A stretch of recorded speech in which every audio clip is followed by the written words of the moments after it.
This is Governor Bob Ehrlich. Good day, doctors. George Allen here. Good day, doctors. Go. You're watching Dr. Politics.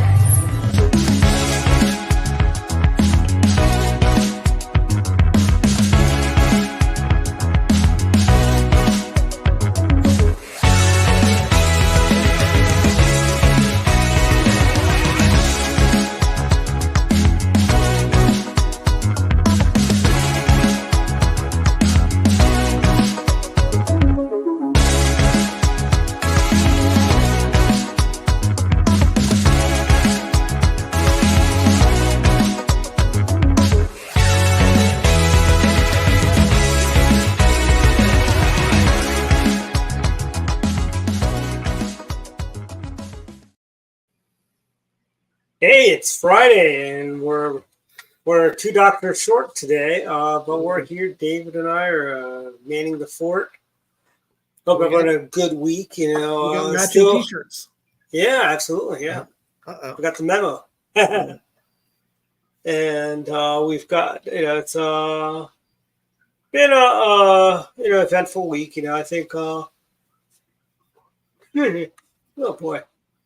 We're seeing a lot of issues and stuff in the Middle East. You know, we're having the same old issues, so to speak, another day. With Hamas, and their radical terrorists, going around, basically killing innocent Israelis. And I tell you, this morning I had an interesting conversation with somebody I went to school with on Facebook. I mean, I am kind of disappointed. I went to school with people that have been totally brainwashed and are on the side of the troglodytes, so to speak. You know, they're supporting, actually saying things like, it's and we're not anti-Semitic, we're just anti-Zionist. But I don't, I'm with the ADL here. I don't see a difference between being anti-Zionist and being anti-Semitic. Frankly, it's the same, Yeah. It's and the other, so it's like it's one of those. What are you people thinking? Frankly. Yeah, well, indoctrination of schools is strong and deep. I saw a Harvard-Harris poll where it was 52-48 among Gen Z, but it was still 52 supportive of Israel. But 48% was supportive of Hamas. I don't think they said the Palestinians. I think they included Hamas. And it was still 52-48. Yeah, and here's the thing. Okay, I know a lot of people say, well, Hamas is a terrorist, not the Palestinians. Well, here's the thing. Palestinians elected Hamas. Yeah. Not just once. Hamas has been in control since, I want to say, 2006. Yeah, yeah. Here's the proof that they really don't want peace. They wanted peace. We had, what do you call it? Ehud Barak. At the other Camp David meeting, when Bill Clinton was the esteemed president and so on, we had, Ehud Barak gave away everything in the kitchen sink to Yasser Arafat. Yeah. And what was Yasser Arafat's response? Hell no. So they don't want to peacefully coexist. They want to see the destruction of the state of Israel. They do not want to have a two-state solution. They want a one-state solution. When what is appalling is like when esteemed universities like George Washington University, where they flash pro-jihadist messages on the side of Gelman Library, and the Gelman family, the Jewish family, and how they're putting these Palestine from the river to the sea. I mean, they're basically advocating genocide without really saying genocide. How would Palestine be from this river to the sea other than if you wiped out the nation of Israel? Yeah. And what I was going back and forth with this person. One of the mentions was, "Oh, you should go." I go, "Well, let's look at the history of it. Since 1948, its neighbors have tried to crush Israel in a cradle since day one." Yep. Oh yeah, from the day. Yeah, five Arab nations attacked them on the day they became. Yep. So, yeah. And Israel beat them all back. And then we had the same thing in the 6-Day War, the Yom Kippur. And we had, the Suez Crisis, where Nasser decided to interfere with free shipping, and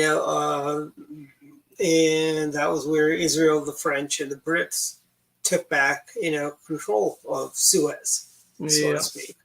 And why should Israel show restraint? No one is telling Hamas, hey, you should show restraint. Don't kill so many Jewish folks. Don't take so many hostages. They just, I'm trying to think what I saw. I saw recently they took a whole bunch of,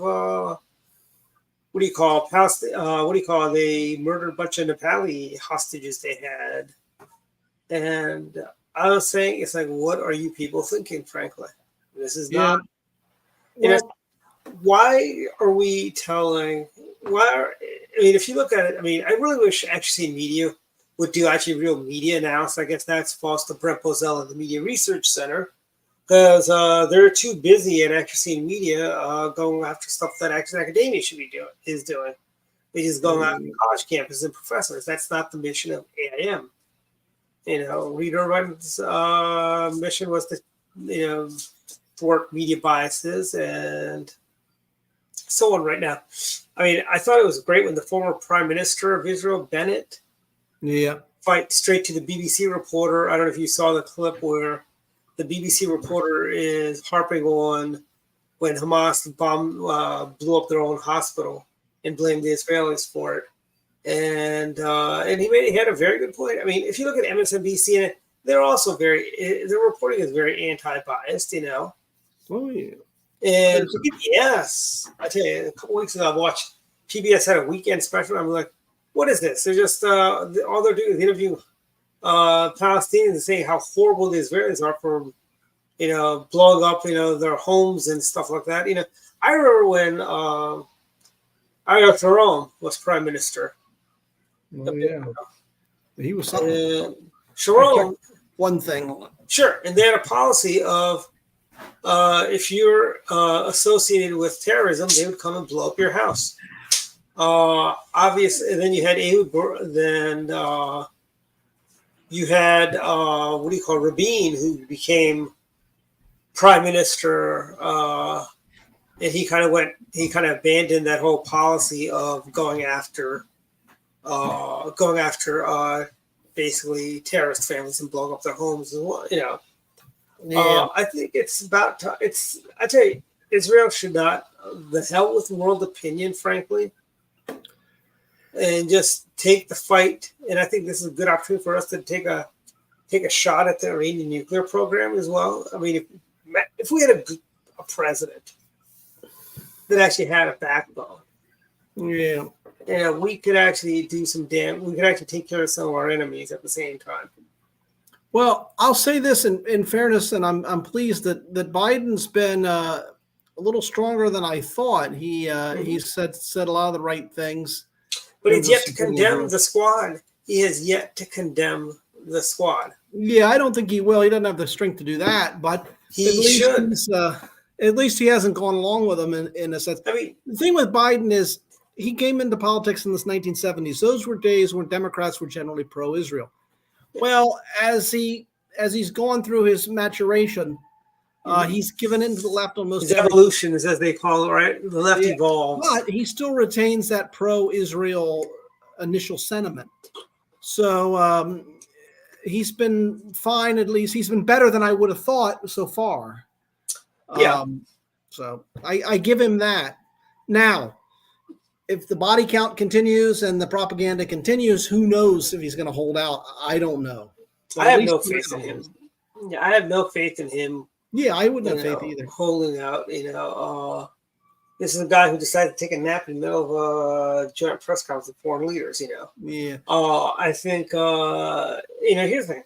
But Israel's got to be tough, and they've got, whether Biden likes it or not, they've got to just wipe out Hamas the best they can. And here's a little news flash for all you Democrats out there. David, I think you and I were old enough when the Republican nominee for governor of Louisiana was David Duke. Yeah, that's right. Yeah. And what did everybody from President Bush on down, all the Republicans, we endorsed Edwin Edwards. Yeah, that's right. That's why he went to jail, by the way, for corruption. Yeah. Well, Eddie Edwards was, I think he's passed away, but he's known as Fast Eddie. He was as crooked as can be. Yeah. He was like a lovable rogue, He was the lovable rogue. It's like he was in the mold of, what's the guy, Huey Long. Yeah, Huey Long, or who's the Boston mayor, Curly Fitzgerald or whatever, who was elected in jail. Remember, he got Marion Barry, who was elected. Marion Barry, that's right. Yeah. But, my point is this. We condemn our scoundrels. I mean, Spiro Agnew, when he was governor, he was, I think it was to the Baltimore Sun, he was saying, look, I have condemned this because, Spiro Agnew actually was a Reform-era governor before Reform-era governors, were cool. Yeah. Frankly, he came into Indianapolis. He reformed things. He was not part of the machine. And Spiro Agnew told the Baltimore Sun, he goes, "Hey, I've been calling out our scoundrels in our party. Why don't you do the same?" Yeah. About Democrats, he was talking about how he calls out the racist Republicans in the party. And as he put it, we have no room for bigots in the Republican Party. And I think most Republicans agree with that. Actually, all Republicans agree with that, frankly. Yeah. While Democrat Party, they never condemned the Grand Legal of the KKK and Senator Byrd. Yeah, and it's also the media that won't go after their own. And when I say their own, that includes Democrat politicians. So they won't hold the 10 responsible. What was it? Talib and then Ocasio-Cortez. Yeah.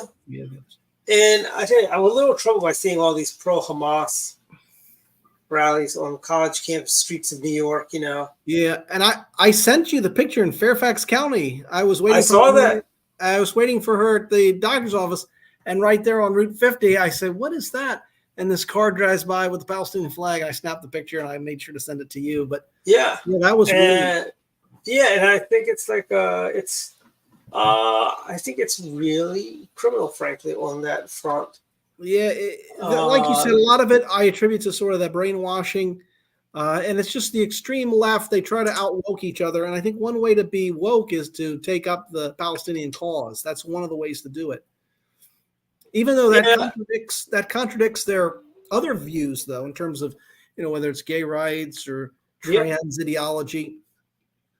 The funniest, the most ironically named groups, I heard these the other day, and I had to laugh. Queers for Palestine, gays for Gaza. Yeah. I mean, imagine that. Here we have it. Here we have it. There's the car. Oh, good, yeah. Imagine that, though. What the Muslim extremists would think of both those things, whether they're gay or trans. Yeah, I mean, it's like throw you off a building. You get thrown off a building is what you'd get. Yeah, they'd be dead. Is what it would be. Yeah, that's basically it. But and the question is, what are some of the reasons for the anti-Israeli sort of views among the left? I think part of it is the view that Israel's a successful country. They're very prosperous. They're doing very well, and there's also they're not colonizers or any of this other nonsense. Jews have been in Israel since Moses. Mm-hmm. And here's the thing: it's like they want to. They say that, they talk about this and they talk about that. But here's the thing, okay? It's like, do they really want peace? If they really want peace, they had the opportunity under Ehud Barak, and which, I mean, that's, honestly, it's like you can only make peace with people who want to have peace. Yeah. You can't make peace with people who are willing to die, to the last person, frankly. Yeah, and think about it from Israel's standpoint. It's a smallish country about the size of New Jersey, and they're supposed to give up land for people who want to hate them and destroy them. Yep. I mean, why would they do it? I mean, I really don't understand why they'd want to do it. And if the argument is, well, you do this, and then we'll leave you alone, well, it doesn't sound good either. That's and you've got, you got big tech, social media. They're trying to block a lot of this stuff. They don't want to hear what's going on, where they're killing Israeli babies, children, women, raping women, and so on.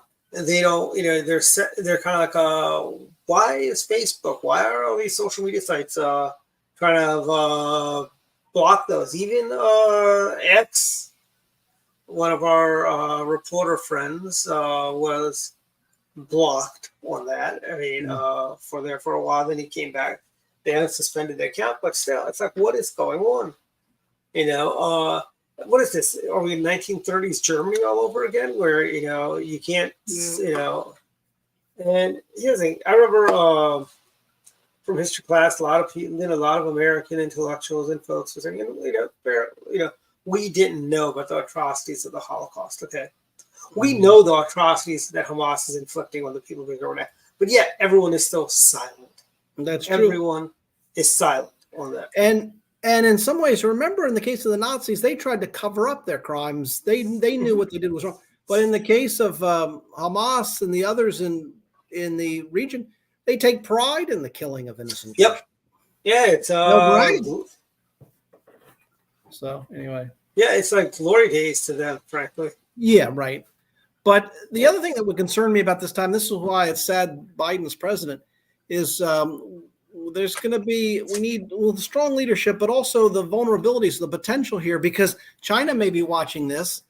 And I'm not saying this will happen, but, maybe they make a move. Do they make a move on Taiwan now with this great distraction?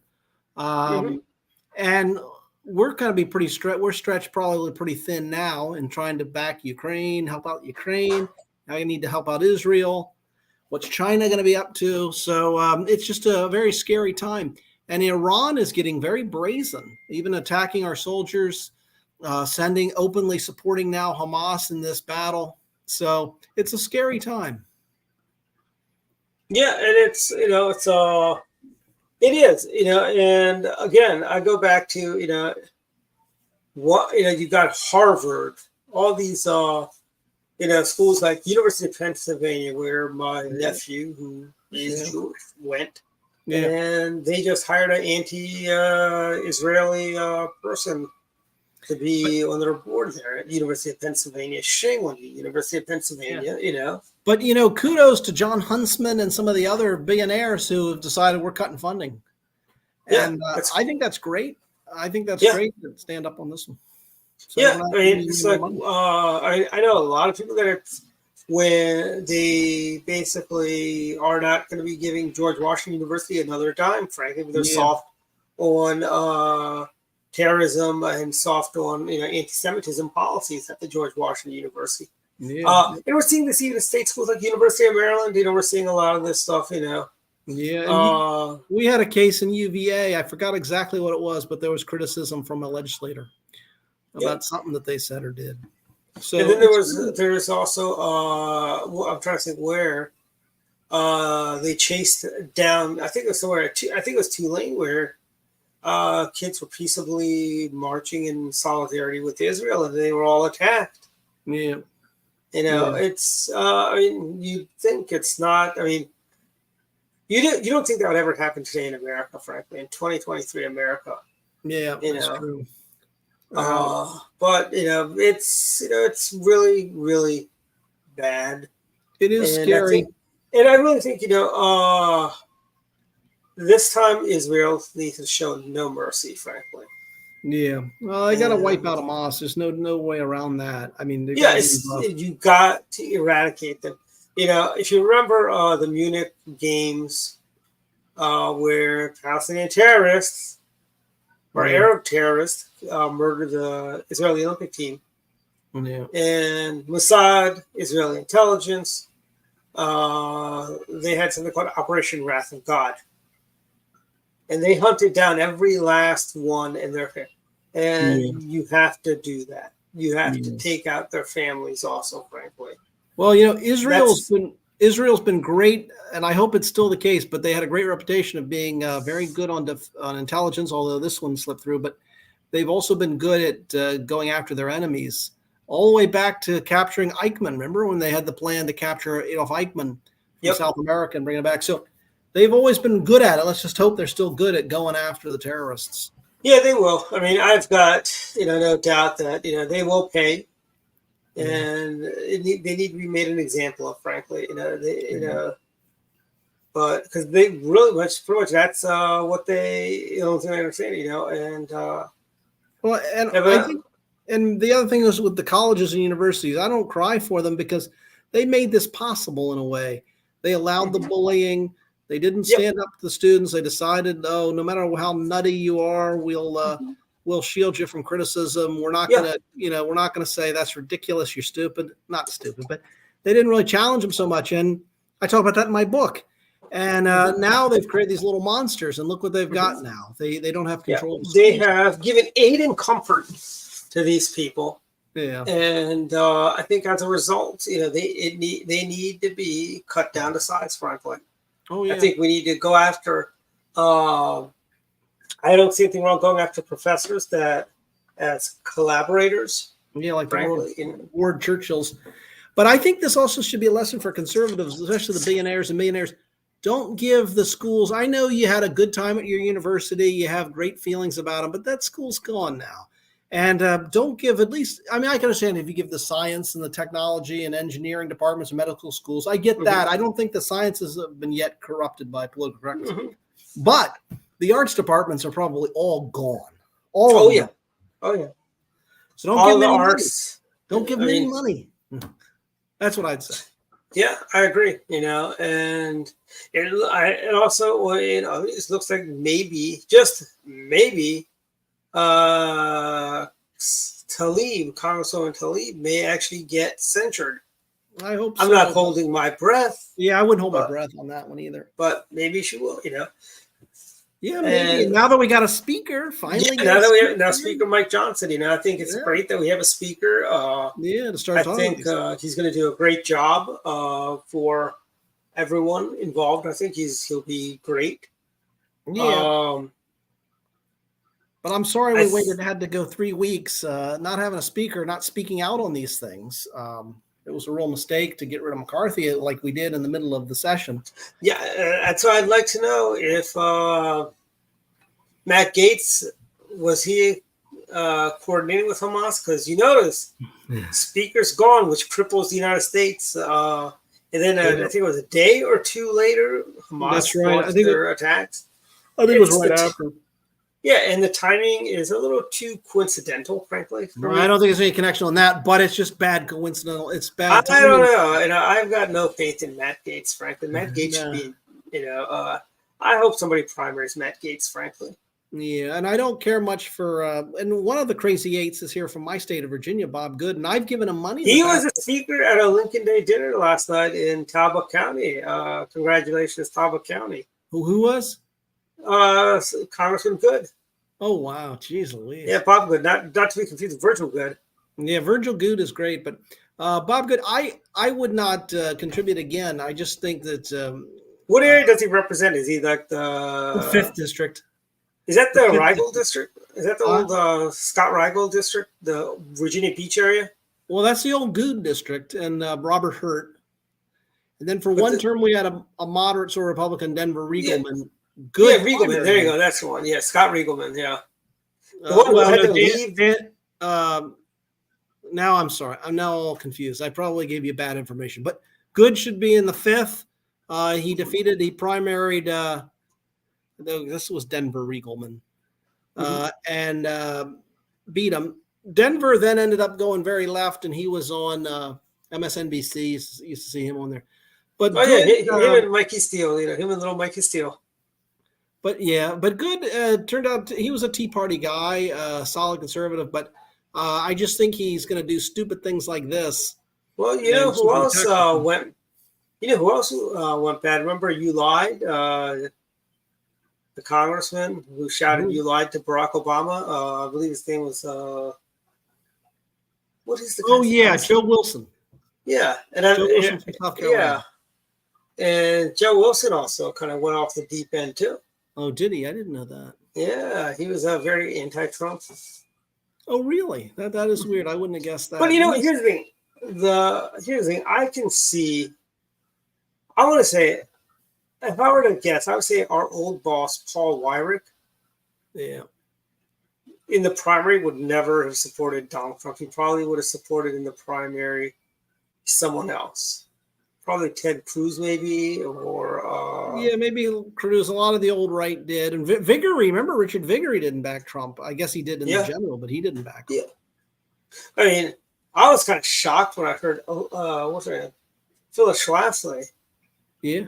She endorsed him. Yeah, no. And I was kind of a shocker for that one. I'm like, I really don't think our old boss Paul would have been with him. Although I think Paul would have been very impressed with him picking Mike Pence for VP, frankly. But the thing with the old right is a lot of them didn't trust Trump, and I was one of them in 2016 because Trump didn't have a conservative sort of background. Plus, if you look at his lifestyle, he didn't live like a conservative. You know, he's married 3 times, Hollywood, more Hollywood, but not the Reagan Hollywood. You know, he was the left loved Donald Trump. He used to be an Oprah a lot. He was on the covers of Jet magazine, you know. Yeah, that's right. And then when he came out as a Republican, they called him a racist. Yeah, that's right. So it was later.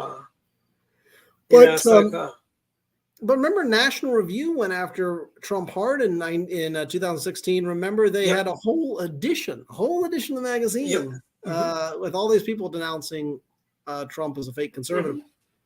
And I thought Trump was too, but in fairness to Trump, maybe he's not the natural conservative. However, he did take up the mantle of conservatives, and he was a fighter, which a lot of conservatives aren't really good at. But Trump was brash.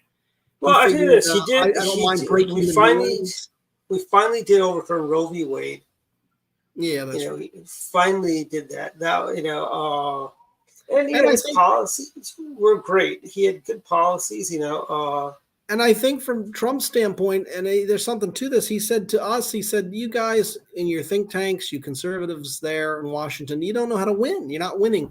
And I think that's what inspired a lot of conservatives to hold their nose, or not hold their nose, but trust, all right, let's give this guy a shot. He's an outsider. Maybe he can be more successful than the Beltway conservatives, the Beltway Republican. Mm-hmm. But one thing I did not like about President Trump is how he would constantly berate President George W. Bush, frankly. Yeah. Attack after the Bush. I mean, and he was starting to sound like Jesse Jackson and the liberals, stand the Bushes, and stuff like that, Yeah. So it's one of those things. It's like, I'm a big fan of President George W. Bush. I think George W. Bush was the best president we could have had during 9/11. Can you imagine if a Democrat were president over 9/11? And he did what needed to be done. I think in my lifetime, an underrated president for me, I thought George H.W. Bush was a good president. He was only a one-termer, but I admired him. I thought he was a very good person. So there are nice thoughts I have about him. Yeah. He made his share of mistakes. I get that. And he cost himself the election. I get that. But I think looking back on it, I don't think he was that bad.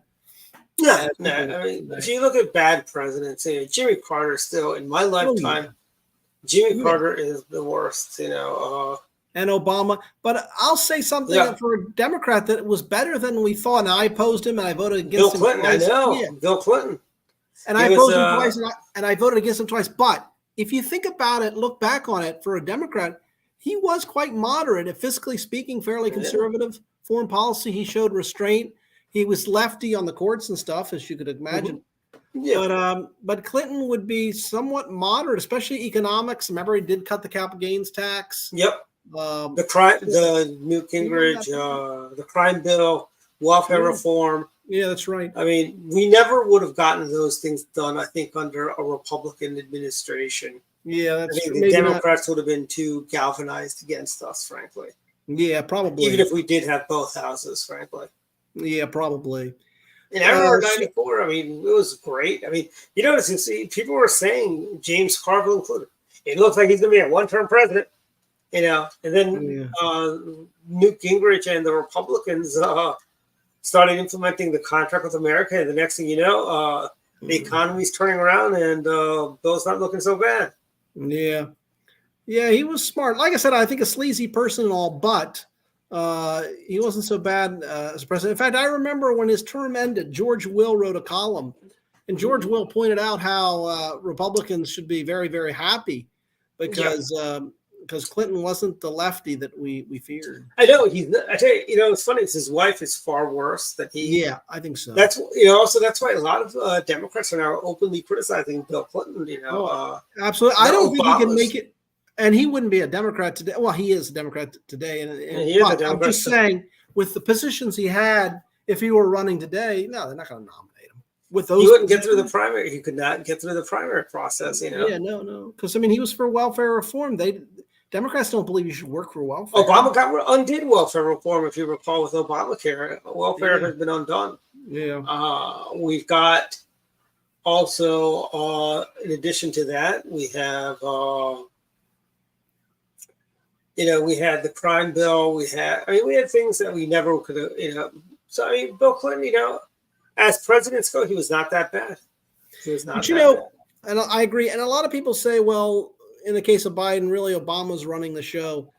In a way, my answer to that is I kind of wish so, because I think Obama would do a little better than Biden. Biden's that bad. I don't know. Obama was very bad. He was very, very bad. I'm just saying I think Biden is even worse. Yeah, I agree.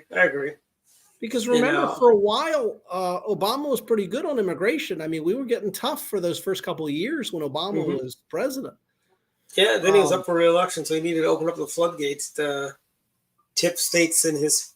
And I tell you, that's one thing I was having a conversation with somebody today about the polls. I remember in 2012, Romney was going to blow Obama away. We were going to have like a Reagan-style victory in 2012, and I tell you, that election hit me hard because I actually thought we had a good shot of winning. I did not see that one-sided win coming, frankly. Well, I thought Romney. I honestly went into that election thinking towards the end that Romney would win, but I thought he'd win too. Actually, You remember that debate? He crushed Obama in one of those debates. I thought, my gosh, Romney's going to win it. Oh yeah, agreed. Just sort of failed at the end.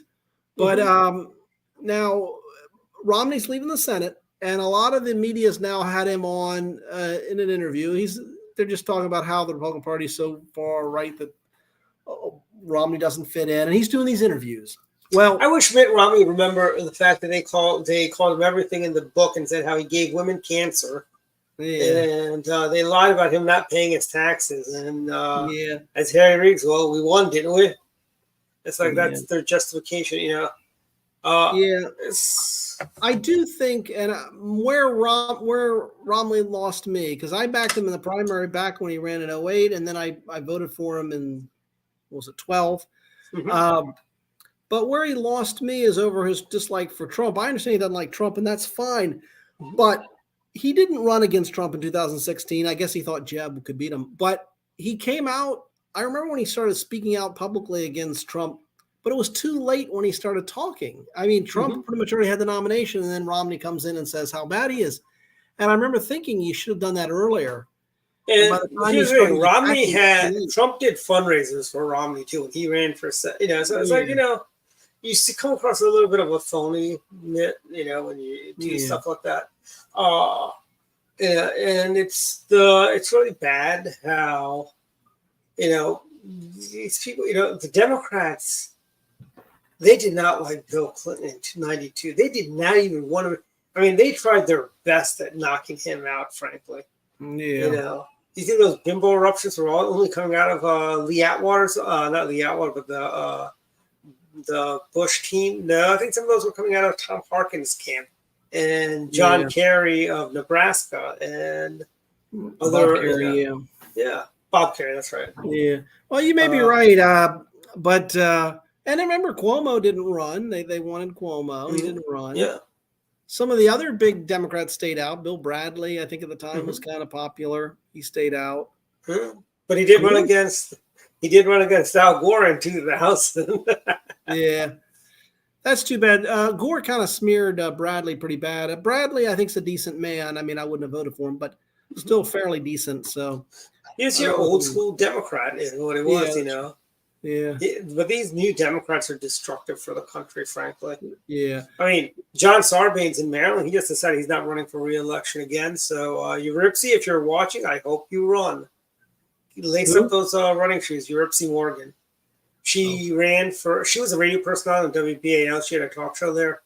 And then she gave that up to run for Congress 2 years ago. Okay. And now it's going to be an open seat. I hope you run your rep seat.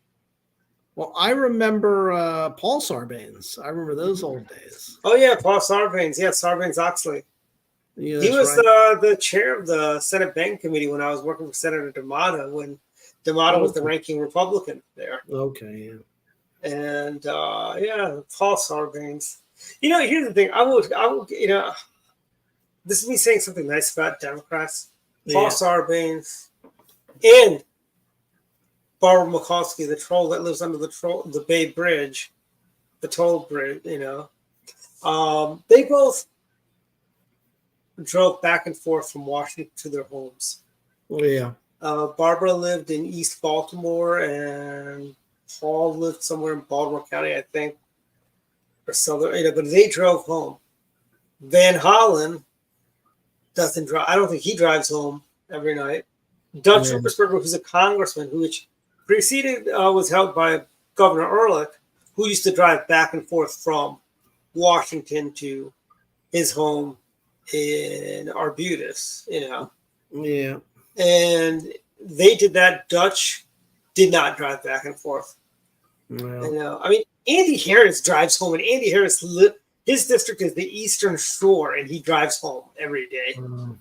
While Dutch can't drive from here to Baltimore every day, millions and millions of Americans do that every day. Dutch Ruppersberger, it's a crime, I think. Frankly, these people, they don't want to commute back and forth to the district. Especially, I can understand if you lived all the way out in Cumberland or Ocean City, Andy Harris lives close to Ocean City, and he still commutes back and forth, to his home, Well, is Baltimore County, when I was a kid, I always thought of Baltimore County as fairly swing. I guess, is that no longer the case? It's actually trending more red. Okay, all right. It is still a swing county. And you've got 5 big counties. You got the big 3, and then you got the other 2. Yeah. You got Montgomery County, Prince George's County, and Baltimore City. Yeah, Baltimore County makes the big 4, and then you have Howard County, Anne Arundel County, and Frederick County. Of those, if you can win Montgomery, PG, and Baltimore County, you're elected statewide. Okay. Yeah, if you can win all 3 of those, you've won. Okay. That's why Democrats are in such a strong spot, I guess. If you're a Republican, you need about 35% of the vote in Montgomery County. 35%. All right. And you've won statewide, because Republicans always win majority of the counties, frankly. We win the shore, we win the west. But now Anne Arundel County is now trending a little bit purple. All right. But I think that's going to, we'll swing back to red, frankly. I think their county executive might actually be running for John Sarbanes' house seat. Calvin Ball, Mr. Lockdown. Got restaurants down and stuff like that. And Howard County is another, used to be a Republican county executive. I think they've had 2 or 3 in my lifetime as county executives go for Howard County. They've had a number of state senators and delegates that are Republicans. That's another county that's kind of going a little bit the way of Montgomery County, frankly, going more blue. Frederick County is getting more blue too. It's Montgomery County is what's happening is people are moving to Frederick County, they're moving to Howard County, and they're bringing their politics with them. Okay, yeah. That's why I think we should build a wall around my county, PG County, and Baltimore City, and then the state would be just fine. Yeah, that's right. Well, I think that's right with Frederick, because Frederick, I thought was always fairly conservative. It was. I mean, they got a Republican sheriff there, Sheriff Jenkins. Oh, that's right. Yeah, I did. And they've had Republican county executives, commissioners. They just switched over to county executive recently, but they've had Republican commissioners and stuff like that over the years. But it's just a trend, more and more.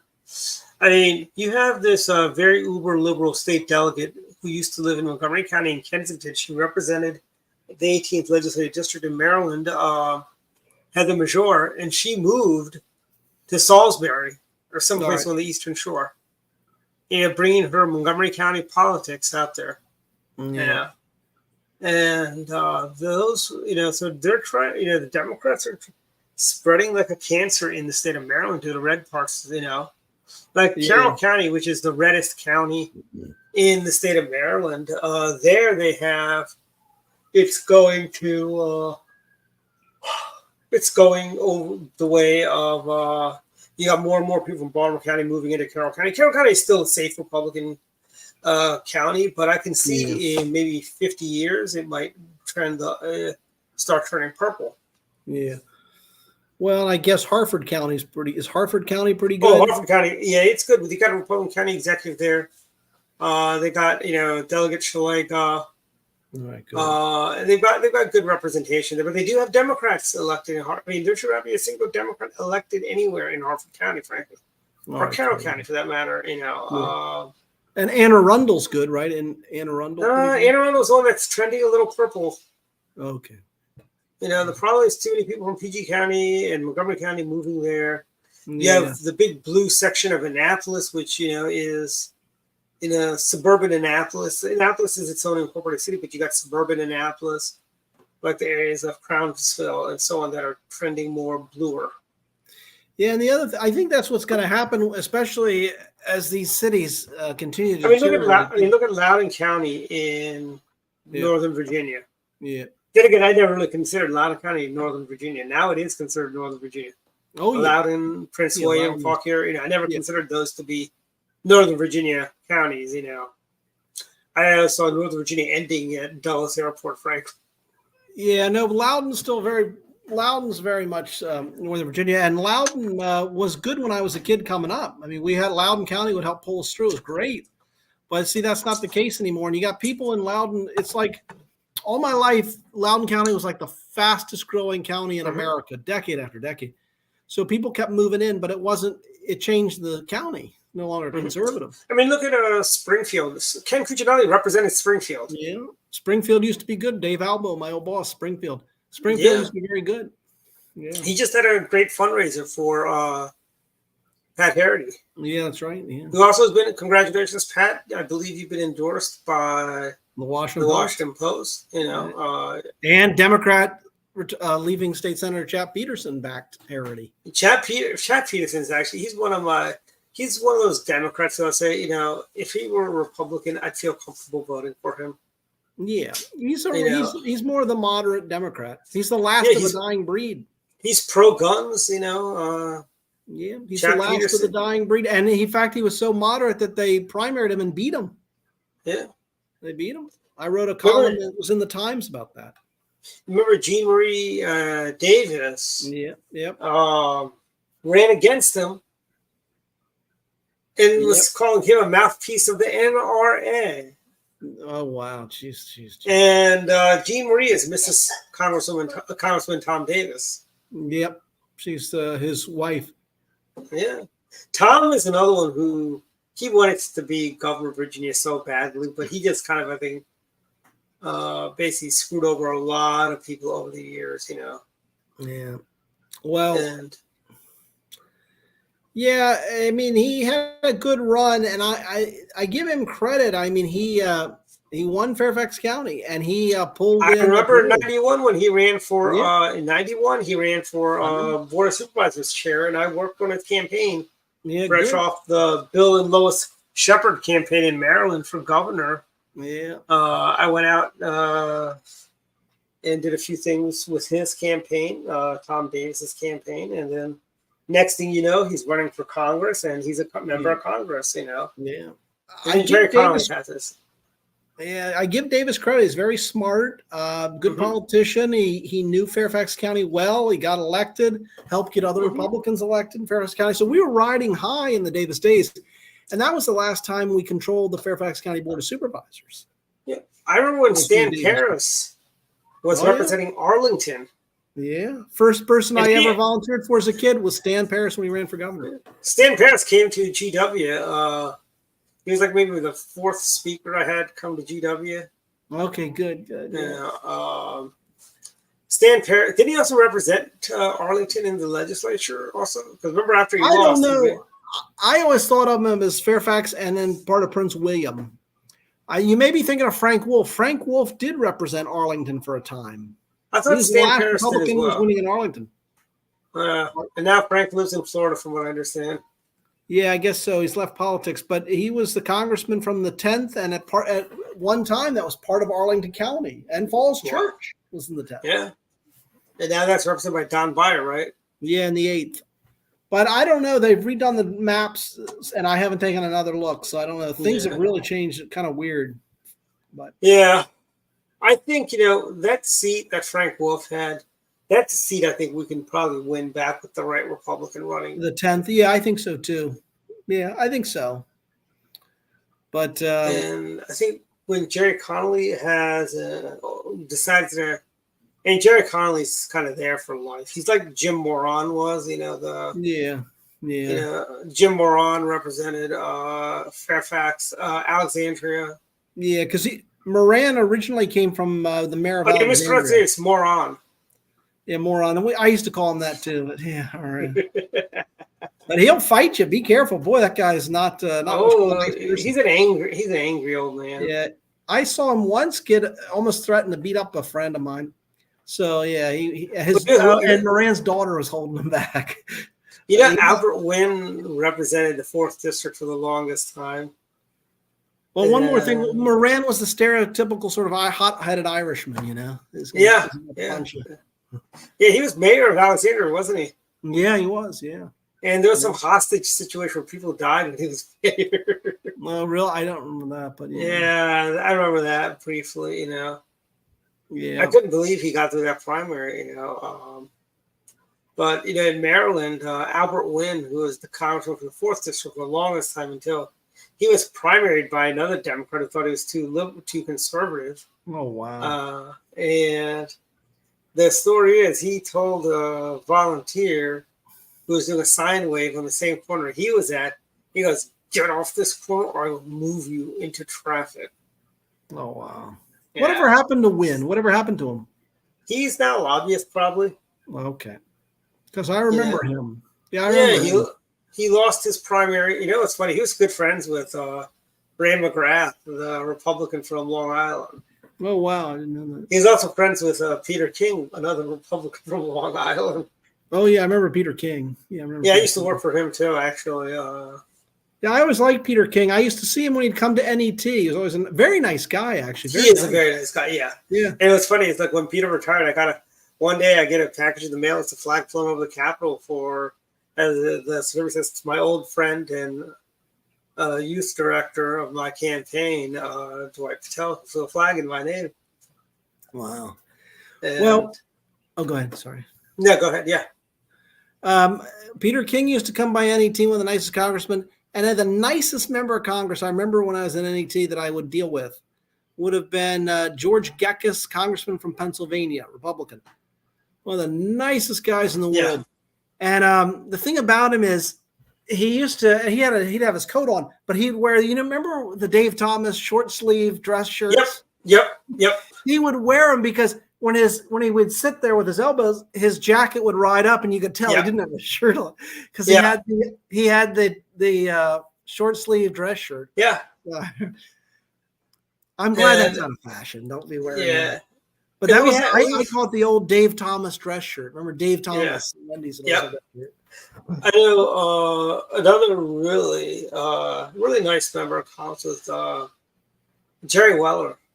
Okay, I remember him. I do remember him. He was a very nice guy. His freshman year in D.C. as a congressman. Very nice. I remember. I ran into him when on Capitol Hill, and he said, "Hey, I'm Jerry Weller. I'm Congressman Weller. I just want to say hello." Yeah. He's like, because I think it was like the first couple of weeks when he just got to Congress. I was outside waiting to talk to one of his legislative aides about a bill. And he comes in, "Oh yeah, I just want to say hello to you. How you doing?" Another person was like that. Phil Graham was a really nice guy too. Senator Graham of Texas. I remember him. Yeah. And he was always, and he's still with us. Yeah, I don't know what has become of him, but I guess he's like you said, he's still with us in a way. Mm-hmm. Yeah, and I mean, remember he was him and Steve Forbes were. I think he may have been one of the early originators of the flat tax. All right.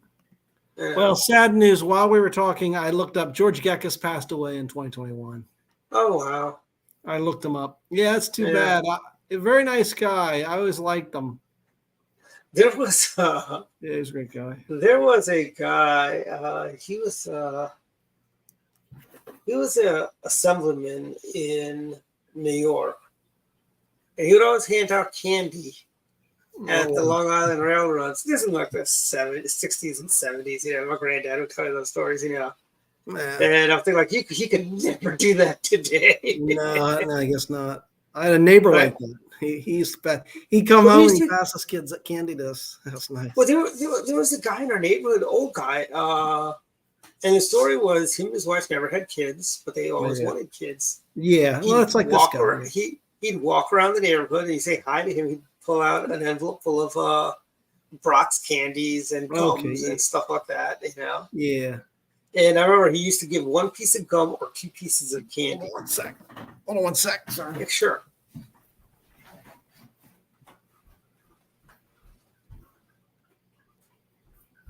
And we've got no problem, you know, and we've got also in the news, GM Ford, they're cutting back on their EV productions. Yeah, okay, that makes sense. Which is good, you know, and I cannot believe this UAW strike is still going on. By the way, yeah, and now and this is where it becomes personal. They are now picketing the plants that's building my Yukon. Oh, jeez. Which was slated for delivery in or mid-December. Okay. I figured it'd be a very nice Christmas gift for myself, but now it's been delayed, I hear.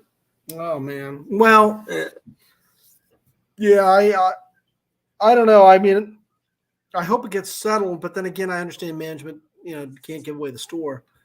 But yeah, and they should not. I mean, they should understand. You know, you can't work for 4 days and get paid for 5. Right. Yeah. And get a 20% raise, and I'll work less. Yeah. Yeah. Well, the thing about the whole EV things, I can't afford an electric car. I've got an old Honda, and that's going to remain. Well, you'll get 1 million miles in a Honda. Pardon? You'll get 1 million miles in a Honda. Yeah, I love it. I hope you're right. I hope you're right. But I can't afford another car. I can't afford a new car at this point. Mm-hmm. So, well, it's with the whole with everything going with higher interest rates. I was talking to somebody today about how I go if interest rates weren't as high, they're just gonna go buy a new car, you know, you keep drive it, you know, or you know, buy a beater car, you know.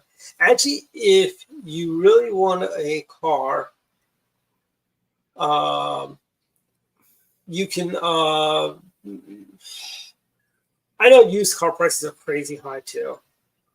Is that you should consider getting a old GMC Yukon or Chevy Tahoe. Those things run forever. Oh, do they? Or well, like you said, Honda and Toyotas look like they run forever. The Ford Crown Victorias and Grand Marquis, the Mercury Grand Marquis, or the Lincoln Town Cars. Those cars are running forever. And you know the Lincoln Town Car was built on the same platform as the Ford F-150. Okay. You know, that's why, by the way, the Secret Service loved the Town Car because it was built on a truck chassis. Okay. My mother has a Toyota Avalon from the mid 2000s, maybe a little later. They go Toyotas run forever. Yeah, and she literally is the little old lady who just drives to church in the store, and it's only got like 30,000 miles on it. There you go. And I told her, I said, "Mom, one day I want to inherit this," and she said, "Sure." But it's great; it rides so smooth. That old. Well, you have siblings too, so you have siblings, so they may want that too. Oh yeah, that's true. I do. Yeah, that's true. But I love the Toyota. My family, we're big Toyota people, and it all started with me. My first car that I bought in 1996 or 1995, the Toyota Tercel. Mm-hmm. I had to go out. Yeah, you and Jamie both had a Tercel. Jamie McDonald had it Oh, yeah, I herself remember too. Jamie. Well, I got it because I was going to Colorado to work for Right to Work as a field guy, and I figured I'm going to have to do a lot of driving. I want something reliable and great gas mileage. So I got the Tercel. And darn it, that car got great gas mileage. Not good in the snow, though. Not too good in the snow, though, of Colorado. Yeah. But no, I didn't have any problems on that front. Yeah, I was fine. Yeah. Snow-wise. Yeah. And I've always been a GM guy. Okay. You know, and GMs are great cars. I like them. They're built like tanks. They used to be built really like tanks. You know, I remember I had a '76 Malibu. Yeah. And this would have been like either early college. Yeah, I think it was like early college. I was driving, and somebody on Route 1 rear ends me. Okay. Yeah. And he's like, gets out. He goes, I felt like a tap, but I think the entire front of his car was he had an Aries K or a Chrysler K car. Okay. Oh yeah, I remember the K cars. Yeah, I remember. And it was like the front was all whacked. You know, it's like wow. Jeez. You know, and the only thing it did to my car was it cracked the tail light. That's about it. Oh wow. Okay. Yeah. It didn't even, you know, the tail light bulb. But back then, it was so much easier to fix these things. Like I could change the light bulb by taking 2 screws out, just popping out the bulb, putting a new bulb in, and we're done. Yeah. Now I got to take my car to the dealership to have the light bulbs changed. Yeah.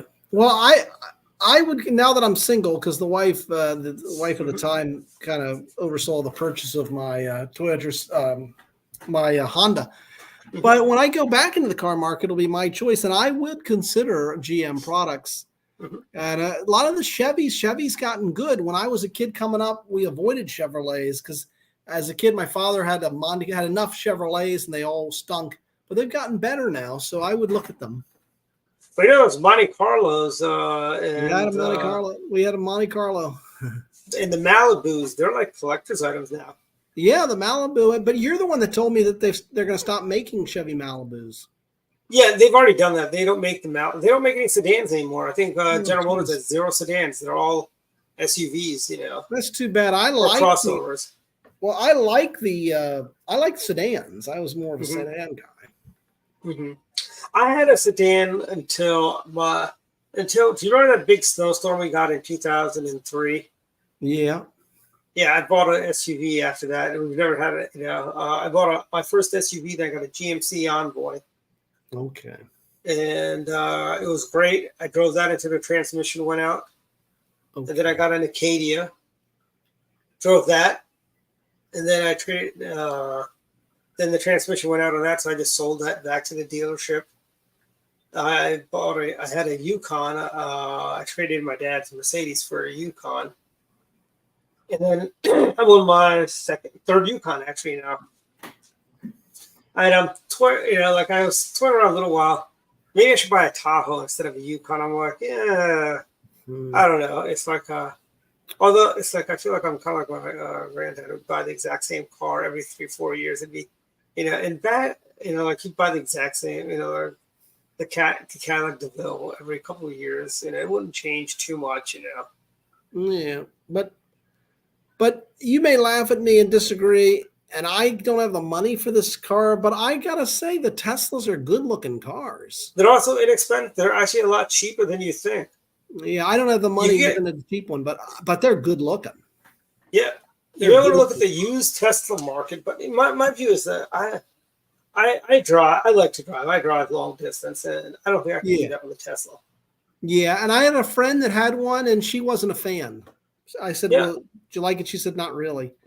So she likes a traditional gas-powered car. But gas-powered cars, like you gas up in 15 minutes, you can be in and out. Exactly. 45 minutes.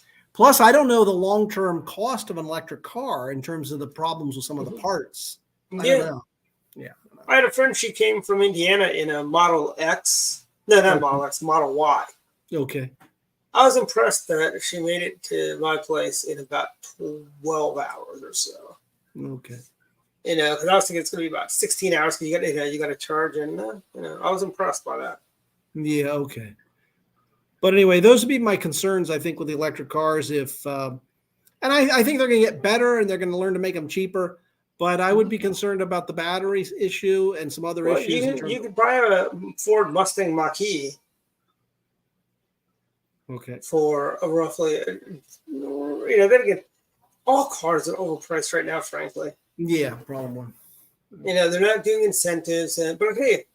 Right now, if you want to buy a car, a Jeep 4xe, they're really dealing on the Jeeps because they're not moving. Okay. Like if you want to get a Jeep Wrangler 4xe or even a Jeep Cherokee L, which is the little bit bigger one than the regular Grand Cherokee. Yeah. And then there's the Wagoneer if you want to blow $100,000 on a car. Yeah, I don't have the money, and even if I did, you're right, I wouldn't pay it. At that point, you may as well just buy an Escalade for $100,000. Yeah, I agree. It's funny. I saw a used Escalade when I took my car in at the dealership, and it was $93,000. I asked, how much is this car new? He goes, $99,000. I go, well, wouldn't I spend $6,000 more and just get a brand new one? Yeah, that's true. Yeah. And this car had almost 45,000 miles on it. $45,000 miles on it. Yeah. So much for the days of losing like $20,000 when you drive it off the lot. Yeah, exactly. That's what I thought. Yeah. We're at Final Thoughts. It's 8:00. I really need to start doing the bell for that. So why don't you start? Final Thoughts. Well, I had a good time in Culpeper yesterday. Sold some books. Talked to the Culpeper Republican Club. Kudos to Lorraine Carter, who's the chairperson of that club. She's excellent. And I'll be next week. I'm going to Winchester, so wish me luck on the books. But and I'll be rooting for the Rangers, I think, in the World Series. Yeah, we got to root for President Bush's team. Yeah, I think so. And they're the underdogs. And I never really liked the Diamondbacks so much. Maybe I associate them with John McCain. I don't know. Well, that's it. Well, my final thoughts are one, everyone save the date for December 10th. That will be the annual Montgomery County Republican Clubs, as well as many women's federations join in with us on our Toys for Tots Christmas party. And this year we are naming it after Katja Bullock, one of our board members and club vice president, and a longtime Republican advocate in the state of Massachusetts. It's going to be the Katja Bullock Toys for Tots Christmas party. And that is going to be December 10th. David, you should try and come on down for that. I know a lot of people from Virginia, a few people from Virginia do come on out for that. And that is, it's a great party. It's free. All we say is bring an unwrapped toy for Toys for Tots for $20 for not the club, not anyone else. Bring that for the U.S. Marine Corps Toys for Tots campaign. All right.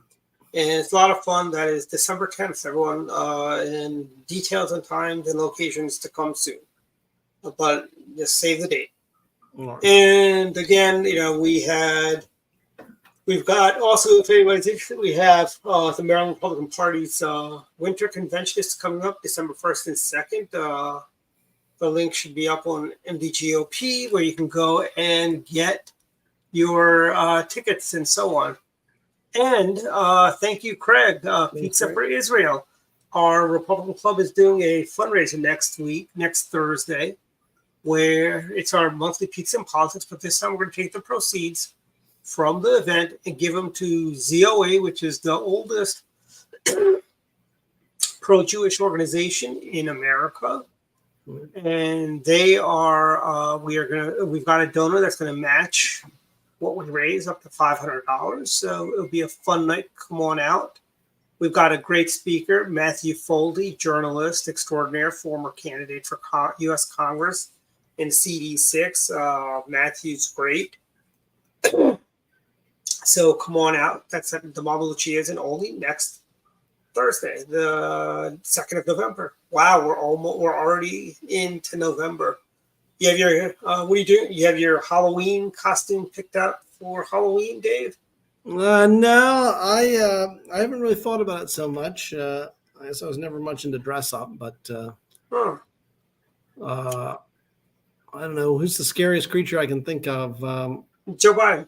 Yeah, that's true, but I got too much hair to play Biden. I put a mask on. Yeah. I will be handing out full-size candy bars at my place. Yeah, so give me the address. I'll show up. I like candy bars. Yeah, there you go. I will do it offline. Yeah. But yeah, so happy Halloween, everyone, and we'll see everyone next Friday.